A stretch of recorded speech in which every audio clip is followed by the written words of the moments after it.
Welcome back to the channel. Welcome back to the Free Hour. It's your boy Tree.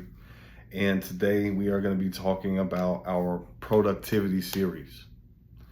We're doing 3 new series: emotional intelligence, productivity, mindfulness. Today we're on our productivity series. So last time we did the A video, which was aligning our productivity with purpose. And that's going to be the whole theme for the series. So we're going to continue along that theme. And for our B video, we're going to talk about batching. Are you tired of juggling too many tasks at once? Discover how batching can help you work smarter and not harder. We're going to be talking about in this video, we're going to be talking about the concept of batching. We're going to be talking about its benefits, how it aligns with purpose, and practical strategies for implementing batching in your daily life. So simply, batching is the process of grouping similar tasks and completing them in dedicated blocks of time. Batching helps to reduce context switching. It minimizes distractions and it increases focus. So now when we talk about batching, we're simply talking about taking similar types of activities and putting those in our time blocks. Because one of the things that we've talked about at length for any of our time saving, any of our habit building, anything that we've talked about for scheduling our day, our weekly, scheduling out of the 7 habits, we've talked about time blocking. We've talked about that as being a super effective way and a great way to organize our day and a great way to go about putting things in the time that they need to be done. And one of the things that batching can do is it can further streamline this process and can make this process even more effective. When we are switching from activity to activity or task to task, one of the things we can do is we can help to streamline when we do these things in our day based upon how easy it is to switch from one of those tasks to the other. And the reason why batching is so important is because Dr. Gloria Mark, professor of informatics who studies the impact of multitasking on productivity and well-being, she did some research from the University of California in Irvine, which found that it takes an average of 23 minutes to regain focus after being interrupted. So now there are things that we can't plan for. There are things we can't help when other people interrupt us from what it is that we're trying to do.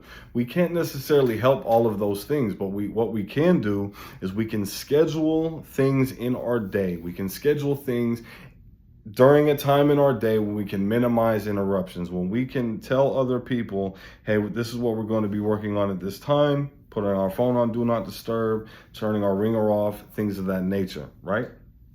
And one of the things that also we can do, especially when it comes to batching, is that we can reduce the feeling of multitasking. Let's say that we've scheduled ourselves for 2 hours or an hour of study, right?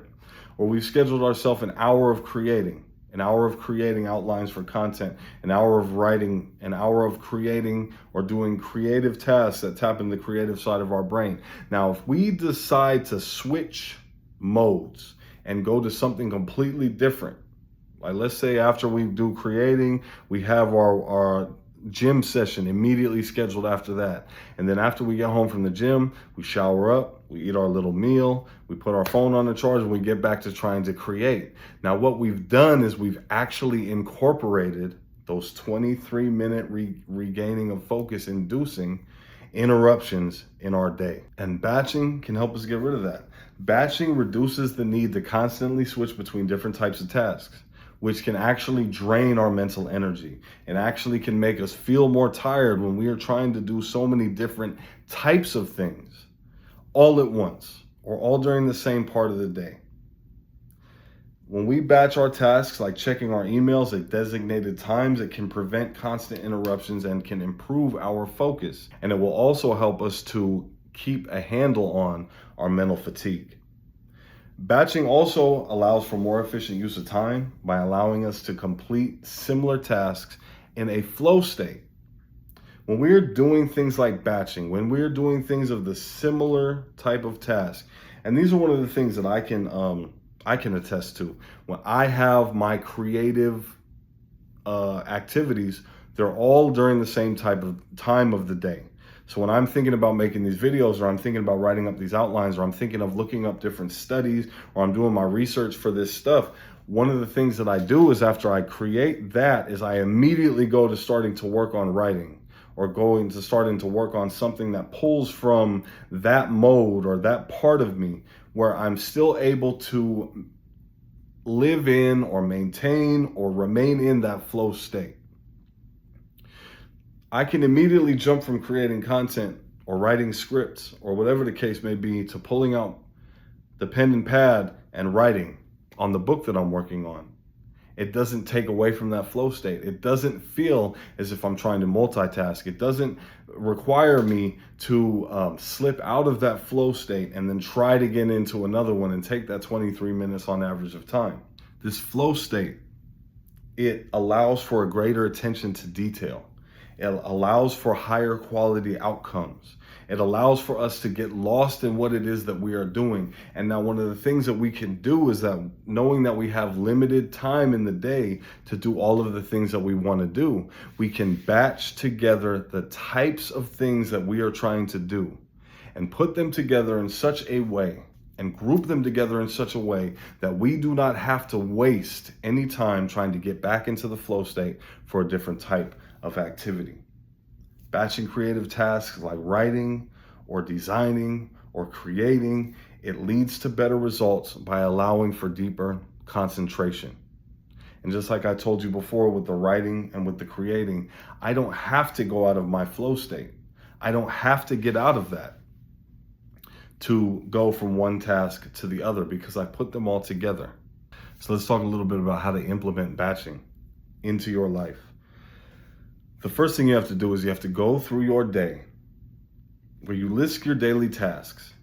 List the things that you either have done, list the things that you know you are going to continue to do every single day at work or every single day on the things that you're trying to pursue on your dreams or whatever the case. List those things and then also try to put them in different categories. Try to put them in different perspectives to where you can say, okay, this task is similar enough to this task that it can be considered almost one and the same. It can be considered this type of task. Break these things up into lists of not only what it is that you have to do and when you have to do them, list them by type. List them by type first. Categorize them into the groups that can be batched. And then next, what you need to do is you need to start scheduling your batching sessions. The importance of setting aside specific time blocks is something that we have talked about from the beginning of me, getting out of prison and doing this free hour shit. Time blocking, consistent blocks of time that you set aside to do the tasks that you need to do are crucial, because one of the main things is that obviously when that time comes around, your mind automatically switches into that mode of what it is that you need to be doing. If the first thing you do when you get to work is you check your emails, your mind is going to be wanting to check emails. If the first thing you do is answer messages, your mind is going to immediately want to answer messages. If you retrain yourself and you start to schedule these batched activities, so where the first thing you do when you get to work is not check emails, is not try to put out fires, and you start to work on the report that you need to make or this presentation that you need to make, or let's say you have a meeting coming up with a person and you need to do research on the company or whatever proposal that you need to give to that company to make that sale or whatever the case that you need to do, right?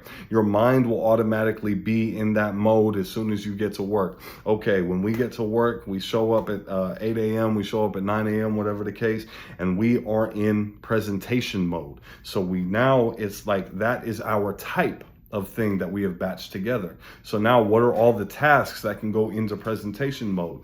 It's doing research on the company, it's putting together the report, it's getting together with the team that we're going to put the sales pitch together with. And we take all of those things, all of those activities that can be put into that type or that category, and we put them in that time block. And then later toward the end of the day or before lunch, that's when we put the things like scheduling for the next day. That's when we put the things like answering emails, putting out fires, looking at our voice messages, whatever the case may be.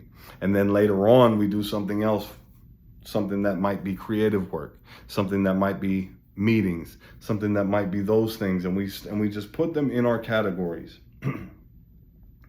And what we do is we try to make sure that we align the tasks with our peak or the categories with our peak energy levels as they correspond to that type of task.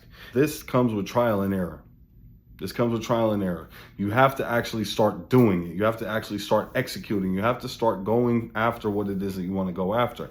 If you want to start implementing new things into your day, then one of the things is that going to happen is you're going to start to put it in the morning. And after a month, you know what? I found out it doesn't work for me in the morning.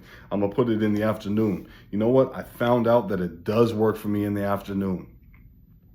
When I come back from lunch, I'm able to get on this shit like I just got here, like I just woke up, like I have all the energy in the world. And you start to put those things in your peak energy, at the peak energy times of your day, because everybody has those different cycles of peak energy.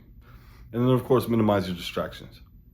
If your batch that you have for your 10 a.m. to 11 a.m. batch does not require you to be putting out fires or answering emails or answering texts or answering messages, then your phone, your ringer should be off. Your ringer should be off. Your notifications should be off. Your colleagues should know that that is your boundary. They should have boundaries. Use focus enhancing tools like noise canceling headphones. People should know in the workplace that this is the time that you are working on certain types of tasks. And then also you should know that too. And you should take it as seriously as you want other people to take care of it. Because one of the things that can happen is this: if you tell people that from 10 to 11, you are working on presentation material. From 10 to 11, you are working on lists of faculty members. Of 10 to 11, you are working on compiling research. From 10 to 11, you are working on product specifications. From 10 to 11, you are working on all these things that feed into and have to deal with presentations to prospective buyers, and the team comes by and sees you scrolling on your phone, then they are not going to take those boundaries seriously. But if they come by and they see that your phone is nowhere near in sight, they come by and they know that your notifications are off, they come by and they see you on the noise canceling headphones and you're on your laptop or you're on your tablet and you're going away and whittling away at the work, they will respect those boundaries as well. But you have to respect them for yourself first. And obviously, if you're trying something that's brand new, don't expect people to get right on board with it right away, but just remind them assertively, politely, cordially, hey man, this is a time that I decided I wanted to get more done, remember? I talked to you guys about this at the meeting, and I said that I was going to take this time to work on proposal stuff, that I was going to work on, prospectus stuff, that I was going to work on research for potential buyers, that I was going to work on all of this stuff from 10 to 11 or from 10 to 12. This was going to be the time that I did that. Is what you need me to help you with aligned with that? And if not, and it's not an emergency, could you do me a favor and come back maybe after lunch? And that's something that you have to be able to do with not only yourself, your colleagues, your supervisors as well. But it starts with you. And then lastly, ensure that your batching and your daily tasks are aligned with your broader purpose. And that allows you to focus on what truly matters. Our productivity series is all about aligning things with our broader purpose, aligning things with our greater purpose. Batching has to be connected to your long-term goals. It has to be connected to the roles that you want to fulfill in your life and the roles that are going to take you further in your life according to where it is that you want to go. Because remember, nothing has built-in purpose. You get to decide what the purpose is. You get to decide where it is that you want to go and what it is that you want to do. Now, you want to align that with the gifts that you have, with the talents that you have, the things that you kind of come equipped with, or the things that you have worked on and built up within yourself. But remember that the purpose is what you decided to be for the most part. Now, when we talk about batching, we can go back to my personal example. When we talk about the way that I align my tasks with my roles, I go back to the 7 habits. The 7 habits at the beginning of every week, what they want you to do is they want you to assign yourself roles that you want to fulfill. Those roles can be personal, they can be professional, they can be about what it is that you want to achieve later in life, but it can be something as simple as I want to improve my relationship. You can productively improve your relationship and you can batch activities towards it. One of the things you have to remember is that you just have to assign a batch time to those roles that you want to fulfill, that you want to complete. You have to remember and you have to constantly review and adjust whether or not these things are actually aligned with where it is that you want to go. Regularly review your batching practices to ensure they're aligned with your evolving goals and priorities. One of the things that's going to happen is that you are going to assign yourself roles, but the role in and of itself is a very limited view or a very limited concept. It's almost short-sighted. It's almost sometimes too far-sighted. Sometimes the way that you can get to that role or the way that you can fulfill that role is going to change over time. Like there are things that you need to do differently. There are things that you need to do less of, things that you need to do more of, and things that you need to change to continue to align with that role. I would suggest doing a monthly review process of all of your week's batches to say, okay, has this worked? Has this got me to where I wanted to go? Have these batches helped me to make the changes in my life that I wanted to make? Have they helped me to further the changes that I wanted to make in my life? Have they helped me to get towards my purpose? And one of the ways that I did it, me personally, is that I noticed that there were certain things that I had to take out of my batching. Like actually recording these videos, I had to take that out of my creative batch. It's not the same. I don't get into the same flow state as when I'm creating the outlines or when I'm writing or doing something like that. So what would happen is that I would make an outline, I'd pull out everything to start recording the video, I would do the video, and then to get myself back into my writing mode would just take forever. It would take a long time. So one of the things I had to do is I had to reevaluate, even though the recording could be construed or considered to be a creative pursuit, it did not fit within that batch, just with my own energy levels and just with my own perspectives and just with the way that, whatever happens to be going on up here is going on. And you need to do the same things for yourself, because you may be looking at, okay, I go back to the proposals example again. You may be looking at, okay, I'm working with a team and we have to sell this company. We have to sell this person who's going to come in on their company, buying us, using us as a marketing department, using us as a marketing firm, using us as a legal firm, using us as for whatever. So you say, okay, from 10 to 12, I'm working on proposal stuff only, right? And you may come to find out that reaching out to the other people on your team it takes you away from doing everything else.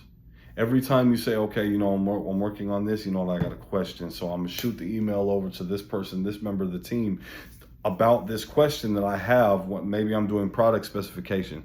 Maybe I'm doing something that I know that these people are going to have concerns with about this product. So I shoot that question over there. And then when I go back to getting back to what I'm doing for the presentation or what I'm doing for the pitch or whatever the case, it takes me a long time to get back to it. And you say, well, okay, I need to figure out a different way to batch that or I need to find a different place to put reaching out to the people on my team, and I need to find a different batch for that because it doesn't fit. And you review those things, and I would say do a monthly review process to assess the effectiveness of your batching and to make the adjustments as needed. Okay? Look, focus on being productive instead of being busy. This has been the B video, batching, on our productivity series. And we have gone through a lot of the things about what batching is, the benefits of it, how to implement it effectively, and how it supports alignment with purpose. Thank you very much for watching. If you do batching, if you batch the things that you want to do together, right? Or your activities together in different groups, leave me a comment. Let me know how you implement those different things in your life. Let me know about your review process. Let me know how you found out about this.